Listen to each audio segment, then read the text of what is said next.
ಕಡಿಮೆ ಆಗಿದವು ಇರ್ಲಿ, ಅವೆಲ್ಲವೂ ಕೂಡ ಆಕಾರ ಉಕಾರ ಮಕಾರ ಅರ್ಧ ಮಾತ್ರೆ ಎಂಬ ಈ ಮೂರು ಮಾತ್ರೆಗಳನ್ನ ಬಳಸಿ ಆಮೇಲೆ ಈ ಮೂರು ಮಾತ್ರೆಗಳು ಜನಿಸಿ ಆಮೇಲೆ 52 ಅಕ್ಷರಗಳ ನಿರ್ಮಾಣವಾದವು.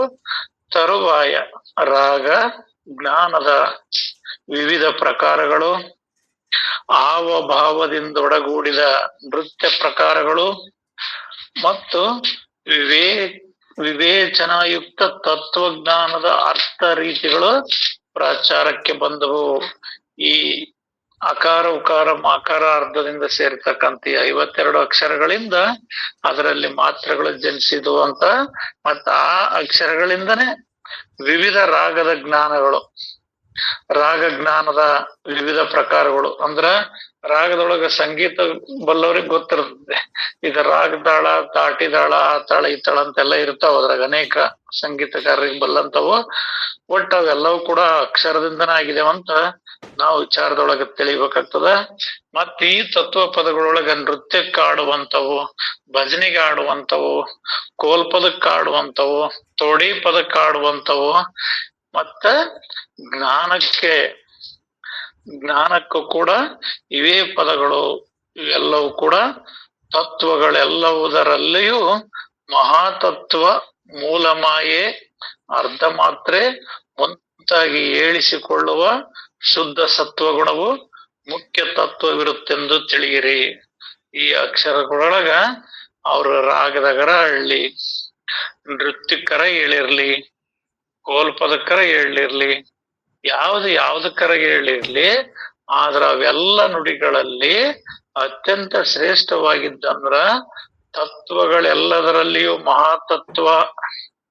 ಮಹಾತತ್ವ ಅಂದ್ರೆ ಆ ಪರಿಪೂರ್ಣವಾಗಿರ್ತಕ್ಕಂಥ ಮಹಾತತ್ವ ಮತ್ತು ಮೂಲ ಮಾಯೆಯ ಅರ್ಧ ಮಾತ್ರೆ ಮುಂತಾಗಿ ಏಳಿಸಿಕೊಳ್ಳುವ ಶುದ್ಧ ಸತ್ವಗುಣವು ಮುಖ್ಯ ತತ್ವವಿರುತ್ತದೆ ಎಂದು ತಿಳಿಯಿರಿ.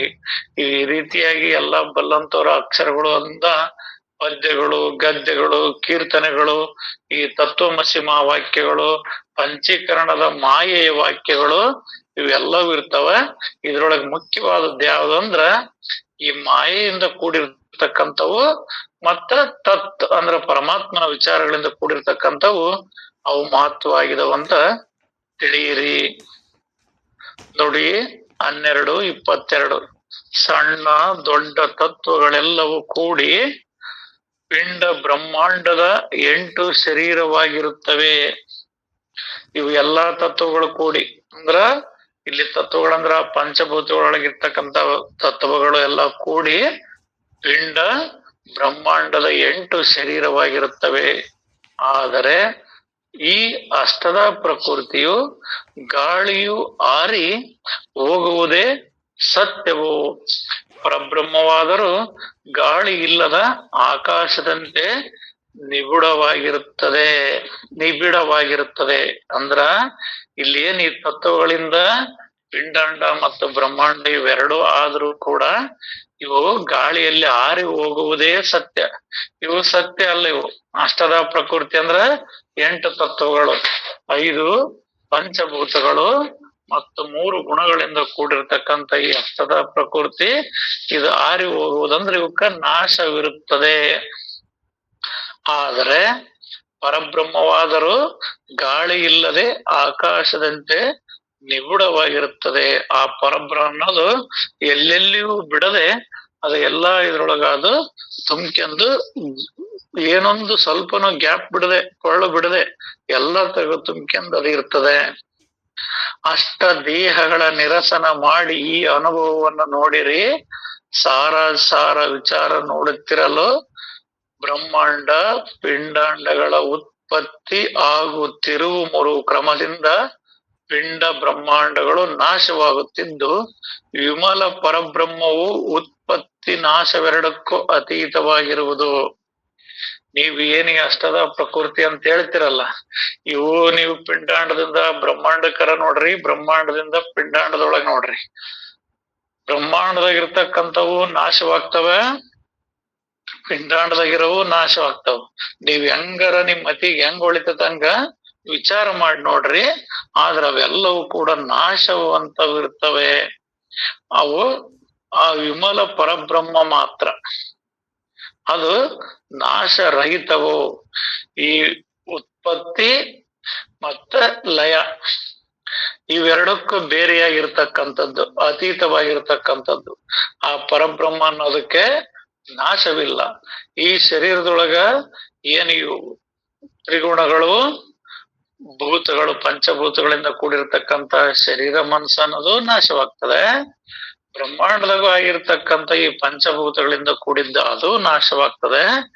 ಆದ್ರೆ ಈ ವಿಮಲ ಬ್ರಹ್ಮ ಅಂದ್ರೆ ಮಲರಹಿತವಾಗಿರ್ತಕ್ಕಂಥ, ದೋಷರಹಿತವಾಗಿರ್ತಕ್ಕಂಥ ಪರಬ್ರಹ್ಮಕ್ಕೆ ನಾಶವಿರುವುದಿಲ್ಲ. ಅದು ಇವೆಲ್ಲವಕ್ಕೂ ಅತೀತವಾಗಿರುವುದು. ಒಟ್ಟಿನಲ್ಲಿ ಪದಾರ್ಥಗಳು ಜಡವು, ಪದಾರ್ಥಗಳು ಜಡವು, ಆತ್ಮನು ಚಂಚಲನು, ಶುದ್ಧ ಬ್ರಹ್ಮವು ನಿಶ್ಚಲವು. ಹೀಗೆ ವಸ್ತು ಸ್ಥಿತಿ ಇರುತ್ತದೆ, ವಾಸ್ತುಸ್ಥಿತಿ ಇರುತ್ತದೆ. ಹಾಗೆ ಸಾಧಕನು ಪರಬ್ರಹ್ಮದ ವಿವರಣೆಯಿಂದ ಕೂಡಲೇ ಕರಗಿ ಬ್ರಹ್ಮರೂಪನಾಗಿರುತ್ತಾನೆ. ಅಂದ್ರ ಈ ಪದಾರ್ಥಗಳೆಲ್ಲವೂ ಜಡವು. ಇಲ್ಲಿ ಚಂಚಲ ಆತ್ಮನು ಕೂಡ ನಾಶವಾಗ್ತಾನೆ. ಆತ್ಮನ ಇಲ್ಲಿ ನಾವು ಚಂಚಲಾತ್ಮ ಅಂತ, ಇದಕ್ಕೂ ಚಂಚಲಾತ್ಮ ಅಂತ ಹೇಳ್ತಾರ, ಅಥವಾ ಜೀವಾತ್ಮ ಅಂತ ಹೇಳ್ತಾರೆ. ಇದು ಕೂಡ ನಾಶವಾಗಿ ಹೋಗ್ತದೆ. ಆದ್ರ ಶುದ್ಧ ಪರಬ್ರಹ್ಮ ಏನೈತಲ್ಲ ಅದು ನಿಶ್ಚಲ. ಇಲ್ಲಿ ಆತ್ಮನ ಎಲ್ಲಾ ಜೀವರಾಶಿಗಳೊಳಗೆ ಕೂಡಿ ಚಂಚಲ ಆತ್ಮ ನೆನ್ಸ್ಕೊಂಡಿದ್ದಾನೆ. ಆ ಚಂಚಲ ಆತ್ಮ ನೆನ್ಸ್ಕೊಂಡಿರ್ತಕ್ಕಂಥವನಿಗೆ ನಾಶವಾಗಿದೆ. ಅಖಂಡ ಪರಿಪೂರ್ಣವಾಗಿರ್ತಕ್ಕಂಥ ಆತ್ಮನಿಗೆ ಅಥವಾ ನಿಶ್ಚಲ ಪರಬ್ರಹ್ಮನಿಗೆ ನಾಶವಿಲ್ಲ. ಆತ ನಿಶ್ಚಲವು. ಹೀಗೆ ವಸ್ತು ಸ್ಥಿತಿ ಇರುತ್ತದೆ. ವಾಸ್ತುಸ್ಥಿತಿ, ವಾಸ್ತು ಅಂದ್ರೆ ಸತ್ಯ. ವಾಸ್ತುಸ್ಥಿತಿ ಹೆಂಗೈತಂದ್ರ ಇಲ್ಲಿ ನಾಶವಾಗವು ಯಾವುದವ ಅಂದ್ರೆ ಪದಾರ್ಥಗಳಿಂದ ಕೂಡಿರ್ತಕ್ಕಂಥವು ನಾಶವಾಗದವ. ಮತ್ತ್ ಈ 84 ಲಕ್ಷ ಜೀವರಾಶಿಗಳೊಳಗಿರ್ತಕ್ಕಂಥ ಚಂಚಲಾತ್ಮನಿಗೂ ನಾಶವೈತಿ. ಆದ್ರೆ ಪರಿಪೂರ್ಣನಾಗಿರ್ತಕ್ಕಂಥ ಪರಬ್ರಹ್ಮನಿಗೆ ನಾಶ ಇಲ್ಲ. ಇದು ವಾಸ್ತುಸ್ಥಿತಿ ಅಂದ್ರೆ ಸತ್ಯ ಸಂಗತಿ. ಹಾಗೂ ಸಾಧಕನು ಪರಬ್ರಹ್ಮದ ವಿವರಣೆಯಿಂದ ಕೂಡಲೇ ಕರಗಿ ಬ್ರಹ್ಮ ನಿರೂಪನಾಗುತ್ತಾನೆ. ಇಲ್ಲಿ ಸಾಧಕನ ಏನ್ ಮಾಡ್ಬೇಕಾಗೈತಿ ಅಂದ್ರೆ ನಮ್ಮೊಳಗಾಗ್ಲಿ ಬ್ರಹ್ಮಾಂಡದೊಳಗಾಗ್ಲಿ ಯಾವ ನಾಶವಾಗುವಂತವು ಅದಾವೋ ಮತ್ತೆ ನಾಶರಹಿತವಾಗಿರ್ತಕ್ಕಂಥದ್ದು ಯಾವ್ದೈತಿ ಅಂತ ಆತ ವಿಚಾರ ಮಾಡಿದ ಕೂಡಲೇ, ಮತ್ ಬಹಳ ಹೊತ್ತೇನೆ ಆಗೋದಿಲ್ಲ. ಈಗ ಸತ್ಯ ಗೊತ್ತಾತಂದ್ರ ಮುಗ್ದ ಹೋತ್ ಅಲ್ಲಿ ವಿಷಯ, ಅದಕ್ಕೇನೊಂದು ಬಹಳ ಹೊತ್ತು ತಿಳಿಯೋದಿಲ್ಲ. ಅದರಂತೆ ಹಂಗಿಲ್ಲಿ ವಿಷಯ ಅದು ವಿಚಾರ ನಡಿಬೇಕಾಗೈತಿ. ಇಲ್ಲಿ ವಿಚಾರ ಯಾವ್ದು ನಡಿಬೇಕಾಗೈತಪ್ಪ ಅಂತಂದ್ರ ಇಲ್ಲಿ ಬ್ರಹ್ಮಾಂಡದೊಳಗಿರ್ತಕ್ಕಂಥವು, ಪಿಂಡಾಂಡದೊಳಗಿರ್ತಕ್ಕಂಥವು ಈ ಜಡ ವಸ್ತುಗಳು ಮತ್ತೆ ಜೀವರಾಶಿಗಳೊಳಗಿರ್ತಕ್ಕಂಥ ಈ ಚಂಚಲ ಆತ್ಮನಿಗುನಿಗೆ ನಾಶ ಐತಿ. ಇಷ್ಟು ತಿಳಿದ್ರೆ ಸಾಕು.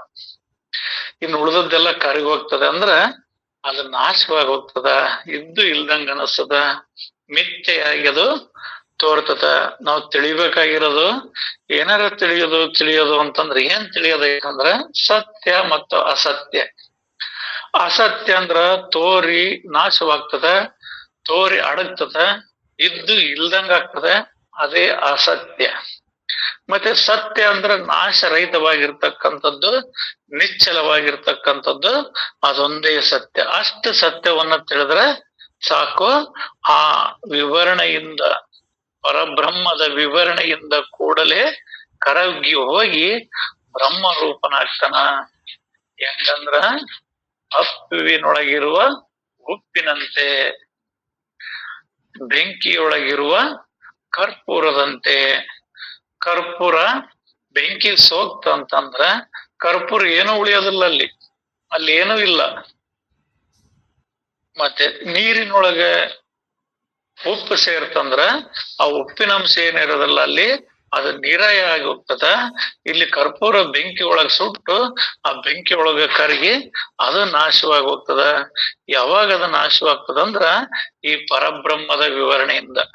ಏನೇನೋ ವಿವರಣೆ ಮಾಡಿದ್ರ ಅದಾಗೋದಿಲ್ಲ. ಈ ರೀತಿ ವಿವರಣೆ ಮಾಡಿದ ಅಂದ್ರೆ ಗುರುವಿನೊಳಗಿರೋ ಶಿಷ್ಯನು ಕೂಡ ನಾಶವಾಗಿ ಹೋಗ್ತಾನ. ನಾನ್ ಜೀವದನೆ. ಇಲ್ಲಿ ನಾಶ ಅಂದ್ರ ಭಾವ ನಷ್ಟವಾಗೋದು. ನಾನು ಜೀವದನೆ, ನಾನು ಅವನದನಿ, ನಾನು ಇವನದನಿ, ಏನೇನೋ ಅದಾವು. ಇಲ್ಲಿ ನಾನು ಅನ್ನೋದು ಇದು ಉಳ್ಕಂದಿರ್ತಲ್ಲ, ಇದು ಯಾವಾಗ ಈ ಪರಬ್ರಹ್ಮದ ವಿವರಣೆ ಆಗ್ತದ ಅವಾಗ ಅದು ಕರಗಿ ಬ್ರಹ್ಮ ರೂಪನಾಗುತ್ತಾನೆ. ಆ ವಿಚಾರ ನಡೆದಂಗೆಲ್ಲ ಈ ಅಂಗ ಶರೀರ ಲಿಂಗ ಶರೀರ ಆಗ್ತದೆ, ಮನ ಮಾದೇವಾಗ್ತದೆ. ಆವಾಗ ಎಲ್ಲವೂ ಪರಬ್ರಹ್ಮ ಸ್ವರೂಪವಾಗಿ ಕಾಣತೈತಿ. ಪರಬ್ರಹ್ಮವನ್ನು ಬಿಟ್ಟು ಇನ್ನೊಂದೇನೊಂದು ಇರುವುದಿಲ್ಲ, ಎಲ್ಲ ಆ ಸ್ವರೂಪಮಯವಾಗಿ ಕಾಣುತ್ತದೆ. ಶರೀರ, ಮನ, ವಾಣಿ, ಐಶ್ವರ್ಯಾದಿಗಳೆಲ್ಲದರಿಂದಲೂ ನಾನು ದೇವನವನು ಎನ್ನುವ ಭಾವವು ಜಡ ಆತ್ಮ ನಿವೇದನದ ಲಕ್ಷಣವು. ಚಾಲಕ ಪರಮೇಶ್ವರನು ಸರ್ವಕರ್ತನಿದ್ದು ಪ್ರಾಣಿ ಮಾತ್ರದಲ್ಲೆಲ್ಲ ಅವನ ಅಂಶರಿದ್ದಾರೆ. ಅವನೇ ಸ್ವತಂತ್ರನಿದ್ದು ತನಗೆ ಆಸ್ಪದವೇ ಇರುವುದಿಲ್ಲ. ಹೀಗೆ ದೇವನೇ ಸರ್ವಕರ್ತನು, ತಾನೆಲ್ಲಿಯೂ ಇಲ್ಲವೇ ಇಲ್ಲ ಎನ್ನುವುದು ಚಂಚಲ ಆತ್ಮ ನಿವೇದನವು. ಇಲ್ಲಿ ಆತ್ಮ ವಿಚಾರದಿಂದ, ಪರಬ್ರಹ್ಮ ವಿಚಾರದಿಂದ ದೇಹ ಮನಸ್ಸು ಎಲ್ಲವೂ ಕರೆ ಹೋಗ್ತವ. ಆದರೆ ನಾವು ಬೇರಾಗಿ ವಿಚಾರ ಮಾಡಿದಾಗ ನಾನು ಇರ್ಲೇಬೇಕಲ್ಲ, ನಾವ್ ಏನ್ ಮಾಡಿದ್ರು ನಾನು ಇರ್ಲೇಬೇಕಲ್ಲ ಅನ್ನೋ ಈ ನಾನು ಅನ್ನೋದೇನಂತಿರ್ತೈತಲ್ಲ, ಇದೇ ನಮಗೆ ಯಾವಾಗ್ಲೂ ಉಳಿದಿರ್ತೈತಿ. ನಾನು ಎಲ್ಲೆಲ್ಲಿ ಹೋದ್ರು ಕೂಡ ಅಲ್ಲಿ ನಾನು ಬೇಕೇ ಬೇಕು, ನಾನಿಲ್ಲದಿಲ್ಲೇ ಇಲ್ಲ ಅನ್ನೋ ಭಾವ ಬರ್ತೈತಿ. ಅದಕ್ಕೆ ಅದು ಏನ್ ಹೇಳ್ತೈತಿ, ಇಲ್ಲ ಮನಸ್ಸರ ಇರ್ಬೇಕಲ್ಲ, ಶರೀರ ಇರ್ಬೇಕಲ್ಲ, ನೀವ್ ಯಾವ್ದು ಇಲ್ಲದ್ರ ಮತ್ತೆ ಏನ್ ನಾನು ಅಂತ ವಿಚಾರ ತಲೆಯೊಳಗೆ ಬರ್ತತಿ. ಇವೆಲ್ಲವೂ ಕೂಡ ಐಶ್ವರ್ಯಾದಿಗಳೆಲ್ಲದರಿಂದಲೂ ನಾನು ದೇವನವನು ಎನ್ನುವ ಭಾವವು ಜಡ ಆತ್ಮ ನಿವೇದನದ ಲಕ್ಷಣವು. ನಾನು ದೇವರದನಿ ಅಂತ ನೀನ್ ಹೇಳ್ತೀಯಲ್ಲ, ಅಲ್ಲಿ ಹೇಳುವುದಿಲ್ಲ, ಕೇಳುವುದಿಲ್ಲ. ಅಲ್ಲಿ ಏಕತ್ವ ಆದ್ಮೇಲೆ ಕರ್ಪೂರ ಬೆಂಕಿ ಒಳಗ್ ಸುಟ್ಟ ಮೇಲೆ ಅದರದ್ದೇನ ಇಲ್ಲ. ಬೆಟ್ಟದಷ್ಟು ಕರ್ಪೂರ ಸುಟ್ಟರು ಬಟ್ಟಗಲ ಬೂದಿಲ್ಲ, ನೆಟ್ಟನೆ ಗುರುವಿಗೆ ಎರಗಿದೊಡೆ ಪಾಪ ಸುಟ್ಟು ಹೋಗುವುದು ನೋಡ ಸರ್ವಜ್ಞ ಅಂತ ಹೇಳ್ತಾರ.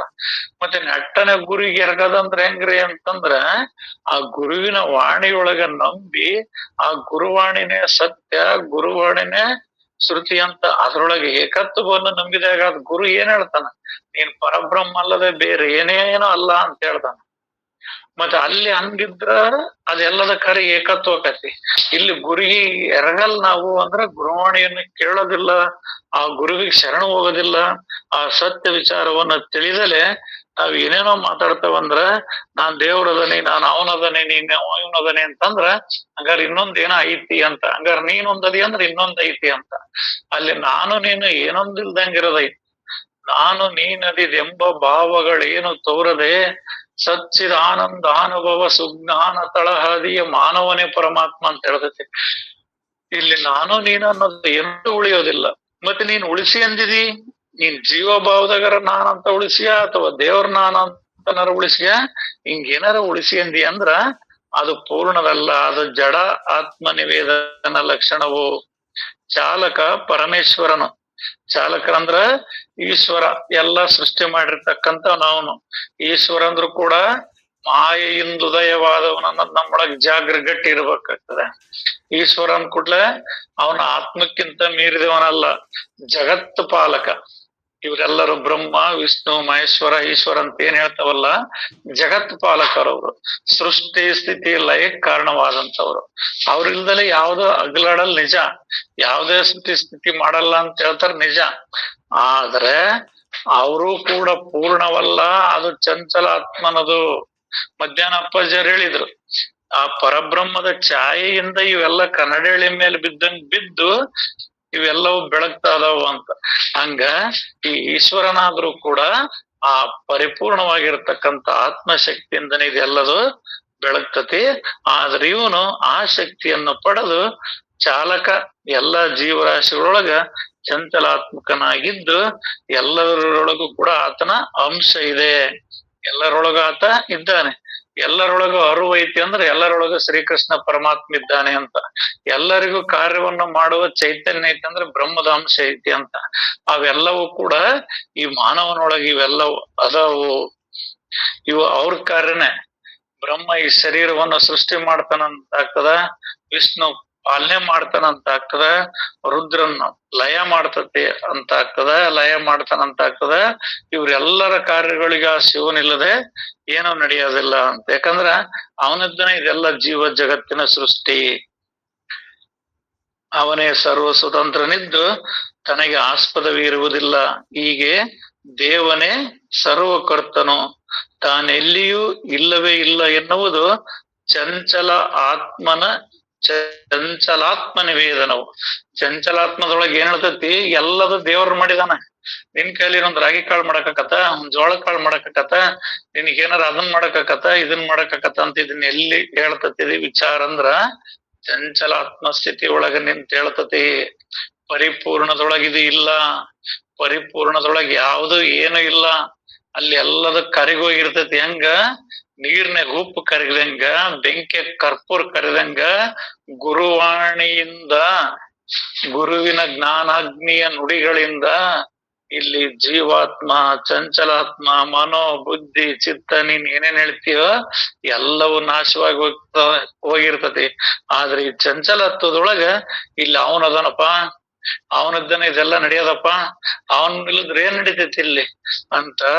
ಇಲ್ಲಿ ಮಾಯಾಉಪಾದಿಂದ ಕೂಡಿರ್ತಕ್ಕಂಥ ಈಶ್ವರನನ್ನೇ ನಾವು ಪರಿಪೂರ್ಣ ಅಂತ ತಿಳಿದಿರ್ತವೆ. ಯಾಕಂದ್ರ ಅದರ ಕಡೆ ಇನ್ನೊಂದು ವಿಚಾರ ಐತಿ ಅಂತ ಅಲ್ಲಿಗೆ ನಮ್ಮ ಮನಸ್ಸು ಹೋಗಿರೋದಿಲ್ಲ. ಇಲ್ಲೇ ಕುಂತಿರೋದ್ರಿಂದ ಅದೇ ಸತ್ಯ ಅಂತ ನಮ್ಮ ಮನಸ್ಸು ಗಟ್ಟಿ ಹಿಡಿದಿರ್ತತಿ. ಅದ್ರ ಮುಂದಕ್ಕ ಏನೈತಿ, ಈಶ್ವರನಿಗಿಂತ ಮೇಲೆ ಯಾರದಾರ? ಮತ್ತೆ ನನ್ನೊಳಗ ನನ್ನ ಶರೀರ, ನನ್ನ ಸುಖ ಅನುಭವಿಸೋಕ್ಕಿಂತ ಮೇಲೆ ಇನ್ನೊಂದ್ ಏನೈತಿ ಅನ್ನೋ ಭಾವ ಬರ್ತತಿ. ಯಾಕಂದ್ರ ಅದ ಅಲ್ಲೇ ತಿರುಗಾಡೋದ್ರಿಂದ ಅವುಗಳ ವಿಷಯವನ್ನ ಅದು ತಿಳಿಸ್ತತಿ.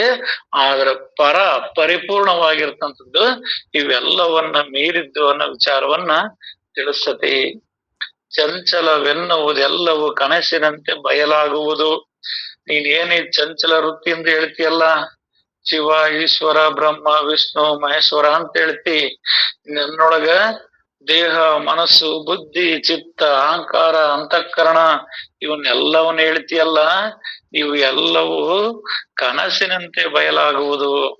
ಕನಸು ಬಿದ್ದಾಗ ಎಲ್ಲವೂ ಅದವನ್ನ ಕಾಣತದ, ಎಲ್ಲದು ನಮಗೆ ತೋರ್ತದ. ಆದ್ರೆ ಎಲ್ಲದು ತೋರಿ ಎಚ್ಚರ ಆದ ತಕ್ಷಣ ಕ್ಷಣ ಮಾತ್ರದೊಳಗ ಅದು ಯಾವ್ದು ಹೆಂಗ್ ಇಲ್ದಂಗ ಆಗ್ತದೋ ಹಂಗ ಇಲ್ಲಿ ಗುರುವಾಣಿಯಿಂದ ಪರಿಪೂರ್ಣವಾಗಿರ್ತಕ್ಕಂಥ ಯಥಾರ್ಥ ಪಾರಮಾರ್ಥ ಜ್ಞಾನವನ್ನ ತಿಳಿದಾಗ ಕನಸಿನೊಳಗಿದ್ದದ್ದೆಲ್ಲದು ಶೋಕ, ಮೋಹ, ಸತಿ, ಸುತ, ಪತಿ ಏನೇನಿದ್ವೋ ಎಲ್ಲವೂ ಕ್ಷಣ ಮಾತ್ರದೊಳಗೆ ಎಚ್ಚರ ಆದ ತಕ್ಷಣ ಹೆಂಗ ನಾಶವಾಗಿ ಹೋಗ್ತವೋ ಹಂಗಿಲ್ಲಿ ಬ್ರಹ್ಮ ಸ್ವರೂಪ ನಾನಿದ್ದೇನೆಂಬ, ಅಖಂಡ ಬ್ರಹ್ಮ ಸ್ವರೂಪ ನಾನಿದ್ದೇನೆಂಬ ಎಚ್ಚರ ಆದ ತಕ್ಷಣ ಇವೆಲ್ಲವೂ ಕನಸಿನಂತೆ ಬಯಲಾಗುವುದು. ಈ ನಿಶ್ಚಲ ನಿರಾಕಾರ ಪರಬ್ರಹ್ಮವೇ ದೇವನೆನ್ನುವುದು ಈ ಮೂರನೇ ಆತ್ಮ ನಿವೇದನವು. ಅಂದ್ರ ಮೊದಲು ಒಂದೊಬ್ಬೊಬ್ರು ಒಂದೊಂದು ಹೇಳ್ಕೊಂತ ಬಂದ್ರು. ಇದೇ ಸತ್ಯ, ಇದೇ ಆತ್ಮ ನಿವೇದನೆ ಅಂದ್ರೆ ಹಿಂಗ ದೇವ್ರಿಗೆ ಶರಣ ಹೋಗಬೇಕು, ಅವನಿಲ್ಲದ್ರೆ ಎಲ್ಲದೂ ಆಗೋದಿಲ್ಲ ಅಂತ ಹೋಗಿ ಹೇಳ್ಕೊಂತ ಬಂದ್ರು. ಇಲ್ಲಿ ನೀನ್ ಏನ್ ಇವನ್ನೆಲ್ಲ ಹೇಳ್ಕೊಂತ ಬಂದೆಲ್ಲ, ಶಿವನೇ ಭಾರಿ ದೊಡ್ಡನು, ಅವನೇ ಸಕಲ ಸೃಷ್ಟಿಕರ್ತ, 84 ಲಕ್ಷ ಜೀವರಾಶಿಗಳೊಳಗ ಅವನದನ, ಎಲ್ಲ ಪಾಲನೆ ಮಾಡ್ತಾನ ಅಂತ ಹೇಳಿದಲ್ಲ, ನಿಜ ಸತ್ಯ. ಎಲ್ಲಿ ಮಾಯೋಪಾದಿಯಿಂದ ಜ್ಞಾನದಿಂದ ಎಚ್ಚತ್ತ ಮೇಲೆ ಅದೆಲ್ಲದು ಕೂಡ ಬಯಲಾಗ್ತದ.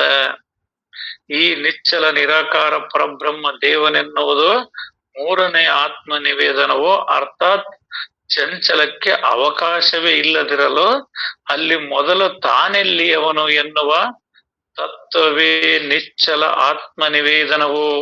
ಇಲ್ಲಿ ಆತ್ಮ ನಿವೇದನ ನಿಶ್ಚಲ ಅಂದ್ರ ನೀನು ಎಚ್ಚತ್ತ ಮೇಲೆ ಕನಸಂಗೇನು ಇಲ್ದಂಗ ಆಗ್ತದೋ, ಈ ಪರಿಪೂರ್ಣ ಆತ್ಮ ಸ್ವರೂಪ ನಾನಿದ್ದೇನೆ ಅನ್ನೋದು ಎತ್ತ ಮೇಲೆ ಅಂದ್ರೆ ಎಚ್ಚರಾದ ಮೇಲೆ. ಎಚ್ಚರಾದವನೇ ಎತ್ತರಾದವನು ಅಂತ ಹೇಳ್ತಾರ. ಇಲ್ಲಿ ದೊಡ್ಡರಂದ್ರ ಯಾವುದೇ ಹಣ, ಅಧಿಕಾರ, ಪಾಂಡಿತ್ಯದಿಂದ ದೊಡ್ಡವರಲ್ಲ. ಯಾವುದೇ ಮಂತ್ರ ತಂತ್ರ, ಮಠಾಧೀಶರು, ಅವರು ಇವರು ಅಧಿಕಾರದೊಳಗ ಅದು ಯಾವ್ದು ದೊಡ್ಡರಾಗೋದಿಲ್ಲ. ಇಲ್ಲಿ ಯಾರು ದೊಡ್ಡರಾಗ್ತದ ಅಂದ್ರ ಎಚ್ಚತ್ತವನೇ ಎತ್ತರಾದವನು ಅಂತ, ದೊಡ್ಡವನಾದವಂತ. ಯಾವ್ದು ಎಚ್ಚತ್ತದಂದ್ರ ಇಲ್ಲಿ ನಾನು ಅಖಂಡ ಪರಿಪೂರ್ಣ ಸ್ವರೂಪದನೇ, ಇದೆಲ್ಲದು ಮಾಯೆಯಿಂದ ನನ್ನೊಳಗ ತೋರಿ ಅಡಕತಿ. ಈ ಶರೀರ ಅನ್ನದ ಮೊದಲು ನನಗಿಲ್ಲ. ಇದನ್ನ ದಾಂಡ ಬಾಂಡ ನ್ಯಾಯದಂತೆ ಅಂತ ಹೇಳ್ತಾರ. ಶರೀರ ನನಗೈತಿ ಅಂದ್ರ, ಮನಸ್ಸು ನನಗೈತಿ ಅಂದ್ರ ಜಗತ್ತೈತಿ, ಎಲ್ಲದ ಸುಖ ಭೋಗಗಳದವು. ನಾನು ಅನ್ನೋದೊಂದು ಅಹಂಕಾರ ಸ್ವರೂಪವಾದ ನಾನು ಅನ್ನೋದೈತಿ. ಇಲ್ಲಿ ನೀನು ವಿಚಾರದಿಂದ ನೋಡಿದರ ಇಲ್ಲಿ ಆ ಚಂಚಲನೆ ಇಲ್ಲ, ಇರುವುದೊಂದೇ ಬಯಲು. ಆ ಬಯಲಿನೊಳಗ್ ನೀನ್ ಚಂಚಲ ತರ್ತಾನೆ, ಮಾಯನ್ ತರ್ತಾನೆ, ಈಶ್ವರನ್ ತರ್ತಾನೆ, ಅವನ್ ತರ್ತಾನೆ, ಇವನ್ ತರ್ತಾನೆ ಅಂದ್ರ ಅವ್ ಎಲ್ಲಾರ ಬರ್ಬೇಕು. ಶರೀರ ಇದ್ರೆ ಏನಾರ ಬರ್ತೈತಿ. ಒಡಲಿದ್ರೆ ಅವನಿಗೆ ಹಸುವು ಬಾಯಾರಿಕೆ ಅಂತ ಆಗ್ತದ, ಮನಸ್ಸಿದ್ರೆ ಸುಖ ದುಃಖ ಅಂತ ಆಗ್ತದ. ಈ ಪ್ರಾಣ ಇದ್ರೆ ಅವನಿಗೆ ಊಟ ಅನ್ನ ನೀರು ಇವೆಲ್ಲ ದೇಹ ಐತೆ ಅಂದ್ರೆ ಇವೆಲ್ಲ ಅದಾವು. ದೇಹನ ಇಲ್ಲ ಅಂದ್ರೆ ಅವನ್ ಎಲ್ಲಿದ್ದ ತರ್ತೀನಿ ನೀನು? ಅವಕ್ ಅವಕಾಶವೇ ಇಲ್ಲ. ಇಲ್ಲಿ ಏನ್ ಹೇಳ್ತದ? ಚಂಚಲಕ್ಕೆ ಅವಕಾಶವೇ ಇಲ್ಲದಿರಲು ಅಲ್ಲಿ ಮೊದಲು ತಾನೆಲ್ಲಿ ಅವನು? ನೀನ್ ಅಲ್ಲಿ ಇದಕ್ಕೆ ನಿನ್ಗೆ ಅವಕಾಶನೇ ಇಲ್ಲ, ಜಾಗನೇ ಇಲ್ಲ. ಅದ್ರಾಗ ನಾನ್ ಅದನಿ, ಅದ್ರಾಗ ಅವ್ರದರ ಇವ್ರದರ, ಜಗತ್ತೈತಿ ಅದೈತಿ ಇದೈತಿ ಅಂತ ನೀನ್ ಹೇಳಕ್ ಬರ್ತೀಯಲ್ಲ, ಅದು ಯಾವ್ದೂ ಇಲ್ಲ. ನೀನ್ ಐತಿ ಅಂದ್ರ ಮಾಯೋಪಾದಿಂದ ಮಾಯೆಯೊಳಗೈತಿ, ಭ್ರಾಂತಿಯೊಳಗೈತಿ, ಭ್ರಮೆಯೊಳಗೈತಿ. ಪರಿಪೂರ್ಣ ನಿಚ್ಚಲ ಪರಬ್ರಹ್ಮದೊಳಗ ಇದು ಯಾವುದು ಇಲ್ಲ. ಯಾವುದು ಇಲ್ಲ ಎನ್ನುವ ತತ್ವವೇ ನಿಶ್ಚಲ ಆತ್ಮನಿವೇದನೆಯು. ಆತ್ಮನಿವೇದನೆ ಅಂತಂದ್ರ ನಾವು ಅದಕ್ ಶರಣ ಹೋದ್ವಿ, ಇದಕ್ ಶರಣ ಹೋದ್ವಿ ಅಂತ ಯಾವ್ದಕಾರ ಶರಣ ಹೋಗೋದಲ್ಲ. ಮೊದಲಿನ ಹಂತದೊಳಗ ಶರಣ ಅದಾವ. ಮಾಯಾದೊಳಗ ಇವ್ರಿಗೆ ಶರಣ ಹೋಗ್ಬೇಕ್, ಅವ್ರಿಗೆ ಶರಣ ಹೋಗ್ಬೇಕ್, ಯಜ್ಞ ಯಾಗಾದಿಗಳನ್ನ ಮಾಡ್ಬೇಕ್, ತಪ ಜಪಗಳನ್ನ ಮಾಡ್ಬೇಕ್, ಅವೆಲ್ಲ ಕಾರ್ಯ ಅದಾವು. ಇಲ್ಲಿ ನೀನು ಪರಿಪೂರ್ಣ ತಿಳಿದಾಗ ಅಲ್ಲಿ ಇನ್ನೊಂದ್ ಅನ್ನೋದೇ ಇಲ್ಲ. ಆ ತತ್ವವೇ, ತತ್ವ ಅಂದ್ರ ಆ ಪರಿಪೂರ್ಣ ಸ್ವರೂಪವೇ ನಿಚ್ಚಲ ಆತ್ಮ ನಿವೇದನ ಆಗಿರ್ಬೇಕಾರ ಅದಿರದ ಒಂದೈತಿ. ಬ್ರಹ್ಮಾಂಡದೊಳಗೆ ಇರೋದೇ ಒಂದು. ಅದೇ ಎಲ್ಲ ತುಂಬ್ಕೊಂಡೈತಿ. ಇನ್ನೊಂದು ಇದ್ರ ಏನಾರ ಹೇಳ್ತಾನೆ, ಕೇಳ್ತಾನೆ, ಮಾಡ್ತಾನೆ, ನೋಡ್ತಾನೆ ಅನ್ನೋದು ಉಳಿತಿತ್ತು. ಏನೊಂದು ಏನಿಲ್ಲ, ಅಖಂಡ ಮಹಾ ಬಯಲು ಸ್ವರೂಪ ನಾನಂತ ತಿಳಿದಿ ಅಂದ್ರೆ ಅದೇ ಆತ್ಮ ನಿವೇದನೆ. ನನ್ ಬಿಟ್ಟು ಇನ್ನೊಂದ್ ಏನಿಲ್ಲ ಅನ್ನೋದೇ ಆತ್ಮ ನಿವೇದನೆ. ನೀನ್ ಬೇರೆ ಬೇರೆ ನೋಡ್ತಿ ಅಂದ್ರ ಅದ ಆತ್ಮ ನಿವೇದನೆ ಆಗಕ್ ಬರೋದಿಲ್ಲ. ನೀನ್ ಅನ್ಕಂತಿ ಅಷ್ಟೇ, ಅದ್ ಹಂಗ ಇದ್ ಹಿಂಗ ಅಂತ. ಅಲ್ಲಿ ಎರಡು ಅಂತ ಬಂತಂದ್ರ ಅದು ಆತ್ಮ ನಿವೇದನೆ ಆಗೋದಿಲ್ಲ. ಅದು ಮನಸ್ಸಿನ ಕಾರ್ಯ ಆಗ್ತದ, ನಿನ್ನ ಮತಿ ಬುದ್ಧಿಯ ಕಾರ್ಯ ಆಗ್ತದ. ಇಲ್ಲಿ ಪರಿಪೂರ್ಣವಾಗಿ ತಾನೊಂದೇ ಏಕಮೇವ ದ್ವಿತೀಯ ಬ್ರಹ್ಮ ಅಷ್ಟ, ಅದೊಂದೇ ಇರೋದು. ಮತ್ ನೀನು ಲೋಕರಂಜನೆ ಕಾಲ್ಪನಿಕ ಅಂದ್ರ ಅದೆಲ್ಲ ಕಲ್ಪನೆ ಒಳಗಿರ್ತಕ್ಕಂಥದ್ದು, ಸತ್ಯವಾಗಿಲ್ಲ. ಇರೋದ್ ಯಾವ್ದೈತಿ? ಆ ಪರಬ್ರಹ್ಮ ವಸ್ತು ಒಂದೇ ಅನ್ನೋದೇ ನಿಜವಾದ ಆತ್ಮ ನಿವೇದನೆ. ಈ ಮೂರು ತರದ ಆತ್ಮ ನಿವೇದನದ ದೃಷ್ಟಿಯಿಂದ ನೋಡಿದರೆ ಬೇರೆಯಾದ ತಾನಿರುವುದಿಲ್ಲ. ಈ ರೀತಿಯಾಗಿ ನೋಡ್ರಿ, ಈ ಪರಿಪೂರ್ಣ ಆತ್ಮ ದೃಷ್ಟಿಯಿಂದ ನೋಡಿದೆ ಅಂದ್ರ ನೀನ್ ಬೇರೆಯಾದ ನಾನ್ ಅದನ್ನೇ ಅನ್ನೋದೇ ಇಲ್ಲ. ನೀನ್ ದೇವ್ರ ಬೇರೆ ಐತಿ, ನಾನ್ ಬೇರೆ ಅದನ್ನೇ ಅನ್ನೋದ ಈ ಅಹಂಕಾರ ಸ್ವರೂಪದಿಂದ ಕೂಡಿರ್ತಕ್ಕಂಥ ಈ ನಾನು ಅನ್ನೋದೇ ಅಲ್ಲಿಲ್ಲ. ಆತ್ಮ ನಿವೇದನದ ದೃಷ್ಟಿಯಿಂದ ನೋಡಿದರೂ ಬೇರೆಯಾದ ತಾನಿರುವುದಿಲ್ಲ ಮತ್ತು ತಾನೇ ಇಲ್ಲದಿರಲು ಅಹಂಕಾರವೆಲ್ಲಿಯದು? ಇಲ್ಲಿ ಜೀವಭಾವ ಇದ್ರ ಅದಕ್ಕೆಲ್ಲ ಅಹಂಕಾರ ಏನೇನ ಎಲ್ಲ ಬರ್ತಾವ. ಆ ಜೀವನ ಇಲ್ಲ ಅಂದ್ರೆ ಅದಕ್ಕೆ ಅಹಂಕಾರ ಎಲ್ಲಿದ್ದ ಬರ್ತೈತಿ? ಇನ್ನೊಂದ್ ಎಲ್ಲಿದ್ದರ ಬರ್ತಾವ? ಅವೆಲ್ಲಿ ಬರಕ್ ಸಾಧ್ಯನೇ ಇಲ್ಲ. ಅಹಂಕಾರವೆಲ್ಲಿಯೂ ಇರೋದು ಎಂಬ ಮಾತು ಸಂಶಯಾತೀತವಾಗಿ ಸಿದ್ಧವಾಗುವುದು. ಇದ್ರೊಳಗ ಇದು ಸಂಶಯಾತೀತ, ಸಂಶಯದ ಆ ಕಡೆಗೆ ಐತಿ. ಇದ್ರಾಗ ನೀನ್ ಏನಾರ ಸಂಶಯ ಮಾಡ್ತಿ, ಅದನ್ನ ಹುಡುಕ್ತಿ ಇದನ್ನ ಹುಡುಕ್ತಿ ಅಂದ್ರ ನಿನಗಿದು ತಿಳಿದಿಲ್ಲ. ಒಲ್ಲದ ಗಂಡಗ ಮೊಸರನೆ ಕಲ್ಲು ಸಿಕ್ಕತ್ತು ಅಂತ. ಹಂಗ ಆ ಪರಿಪೂರ್ಣದೊಳಗ ಏನೂ ಇಲ್ಲ. ನೀನ್ ಏನನ್ನ ಕಲ್ಪನೆ ಮಾಡ್ಕೊಂಡ್ ಹೇಳ್ತಿ, ಸಂಶಯಕ್ಕೆ ಬಿಡ್ತಿ ಅಂದ್ರ ನಿನ್ನ ಸಂಶಯಕ್ಕೆ, ನಿನ್ನ ಅನುಮಾನಕ್ಕೇನ ಅರ್ಥವಿಲ್ಲ. ನೋಡುತ್ತಾ ಹೋಗಲು ಲಕ್ಷ್ಯಕ್ಕೆ ಬಂದಿತ್ತು. ಇದನ್ನ ನೀನ್ ಒಂದಸರಿಗೆ ಅದ್ ಹಂಗೆ ಹಿಂಗೆ ಅಂತ ಅನ್ಬೇಡ. ನೋಡ್ಕೊಂತ ಹೋಗು, ವಿಚಾರ ತಿಳ್ಕಂತ ಹೋಗು, ಆತ್ಮಾನ್ವೇಷಣೆಯ ಮಾಡ್ಕೊಂತ ಹೋಗು. ಅವಾಗ ಇಲ್ಲಿ ನೋಡೋನು, ನೋಡಿಸಿಕೊಳ್ಳೋನು ಎಲ್ಲವೂ ತಾನೇ ಆಗಿ ಏಕವಾಗಿ ಐತದ. ಈಗ ನಾನ್ ಬೇರೆ ಅದನಿ, ದೇವ್ರ ಬೇರೆ ಅದನ, ನಾನ್ ಇಂಥ ಸಾಧನದಿಂದ ನೋಡ್ತಾನೆ ಅಂತ ನೀನ್ ಹೇಳ್ತೀಯಲ್ಲ, ನೀನ್ ನೋಡ್ತಾ ಹೋದ್ರ ಅದು ತಾನೇ ಆಗಿಬಿಡ್ತತಿ. ಸಾಗರವನ್ನು ನೋಡಕ್ ಹೋದ ನದಿ ಸಾಗರವಾಗಿರ್ತತಿ, ಅದ್ರಾಗ ನದಿ ಅಂಶ ಏನು ಉಳಿಯೋದೇ ಇಲ್ಲ, ಇರೋದೇ ಇಲ್ಲ ಅದು. ಹಂಗ ನೀನು ನೋಡ್ತಾ ಹೋಗಲು ಲಕ್ಷ್ಯಕ್ಕೆ ಬಂದಿತ್ತು. ತಿಳಿಯುತ್ತಾ ತಿಳಿಯುತ್ತಾ ಸಾಗಲು ಪೂರ್ಣ ತಿಳಿಯಿತು. ನೀನ್ ಒಂದೇ ಸರಿಗೆ ಈಟ್ ನೋಡ್ಕೊಂಡ್ ಇಷ್ಟ ಹೇಳ್ತಿ ಅಂದ್ರ ಇದು ಪೂರ್ಣ ಆಗೋದಿಲ್ಲಪ್ಪ. ನೀನ್ ನೋಡ್ತಾ ನೋಡ್ತಾ ಹೋಗು, ತಿಳಿತಾ ತಿಳಿತಾ ಹೋಗು, ಅವಾಗ ಪೂರ್ಣ ತಿಳಿಯುತ್ತಾ ಮತ್ತು ಕೊನೆಗೆ ಮಾತಾಡುವುದೆಲ್ಲವೂ ಸ್ತಬ್ಧವಾಗಿ ವಿಶ್ರಾಂತಿ ಉಂಟಾಗುವುದು. ನೀನ್ ವಿಚಾರ ತಿಳಿತಾ ತಿಳಿತಾ ಹೋದಂಗ ಪೂರ್ಣಂ ಅದಂ ಪೂರ್ಣಂ ಇದಂ ಅನ್ನೋದಾಗ್ತದ. ಎರಡು ಪೂರ್ಣ ಸ್ವರೂಪವೇ ಉಳಿದೈತಿ. ಪೂರ್ಣ ಸ್ವರೂಪ ಇದ್ದಾಗ ನಾನು ಹೇಳ್ತೇನಿ, ನಾನು ಕೇಳ್ತೇನಿ, ಮಾಡ್ತೇವೆ ಅನ್ನೋದು ಎರಡ್ ಅನ್ನೋದು ಉಳಿಯೋದೆಲ್ಲ. ನಾನ್ ಬೇರೆ ನೀನ್ ಬೇರೆ ಅನ್ನೋದು ಏನೊಂದು ಉಳಿದಂಗ ನಾನು ನೀನ್ ಅನ್ನೋದು ಎಲ್ಲದು ಕೂಡ ಲೀನವಾಗಿ ಹೋಗ್ತದ. ನದಿ ಸಾಗರ ಅನ್ನೋದು, ಆ ನದಿ ಅನ್ನೋದು ಹೋಗಿ ಆ ಸಾಗರ ಒಂದೇ ಉಳಿತೈತಿ. ಕೊನೆಗ್ ಸಾಗರನು ಕೂಡ ಆವಿಯಾಗಿ ಸೂರ್ಯನ ಕಿರಣದಿಂದ ಅದ ಮಹಾ ಬಯಲಿನೊಳಗ ಆಕಾಶದೊಳಗ ಸೇರ್ಕೊಂತತಿ. ಅಂದ್ರ ಅರ್ಥ ತಿಳ್ತಾನೆ ಏನೊಂದೇನಿಲ್ದಂಗ ಆ ಸ್ಥಿತಿ ಆಗ್ತದೆ ಅಂತ ಹೇಳ್ತಾರ. ಇದು ಪರಿಪೂರ್ಣವಾರ್ಥ ಉತ್ಕೃಷ್ಟವಾದ ವಿಚಾರ. ಇದು ಕೇವಲ ಅನುಭವದಿಂದನೇ ಸಾಧ್ಯ, ವಿಚಾರದಿಂದನೇ ಇದು ಸಾಧ್ಯ ಐತಿ. ಅಂದ್ರೆ ಅದಕ್ಕೆ ಇಲ್ಲಿ ಹೇಳ್ತಾರ ಅವರು ಗ್ರಂಥಕರ್ತರು, ಇದನ್ನ ನೋಡ್ತಾ ನೋಡ್ತಾ ಹೋಗ್ರಿ. ನೋಡ್ತಾ ನೋಡ್ತಾ ಹೋದ್ರ ನಿಮಗೆ ಲಕ್ಷ್ಯಕ್ಕೆ ಬರ್ತದ. ತಿಳಿತಾ ತಿಳಿತಾ ಹೋದ್ರ ನಿಮಗೆ ಪೂರ್ಣ ತಿಳಿತೈತಿ. ಕೊನೆಗೆ ಎಲ್ಲವೂ ಸ್ತಬ್ಧವಾಗಿ ಏನೊಂದೇನು ಇಲ್ದಂಗ ಆಗ್ತದೆ ಅನ್ನೋ ವಿಚಾರವನ್ನ ಇತಿ ಶ್ರೀ ದಾಸಬೋಧೆ ಗುರು ಶಿಷ್ಯ ಸಂವಾದ ದ್ವಾದಶ ಆತ್ಮನಿವೇದನ ನಿರೂಪಣಂ ನಾಮ ಪಂಚಮ ಸಮಾಸ ಅಧ್ಯಾಯ ಇಲ್ಲಿ ಮುಕ್ತಾಯ ಆಯ್ತರಪ್ಪಾಜಿ. ಎಲ್ಲರಿಗೂ ಶರಣಾರ್ಥಿ.